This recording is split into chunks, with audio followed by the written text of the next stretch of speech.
Hello বন্ধুরা, আজকে আলু টমেটো পোস্ত বানানো হচ্ছে। কড়াইয়ে গরম তেল, 2 স্পুন গরম তেল দাও, কুচনো টমেটো দাও। টমেটোটা একটু নেড়ে চেড়ে যখনই একটু টমেটো হয়ে আসবে তখনই চিড়ে কাঁচা লঙ্কা দিয়ে দাও। কাঁচা লঙ্কাটা তোমাদের হিসাবে দেবে, যেরকম যে ঝাল খাবে।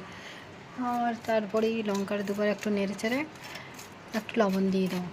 আর আমি টমেটোর জন্য আলুটা আগে থেকে সিদ্ধ করে রেখেছিলাম, সেই জন্য বেশি সময় লাগবে না, 2 মিনিটের বেশি 2 মিনিট সময় লাগবে।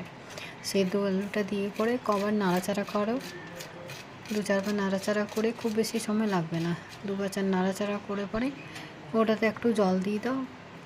জল দিলে পরে ওটা একবারে খুবই হবে না, একটু চাপ চাপ হওয়ার থেকে একটু এটা বেশি ভালো লাগে খেতে।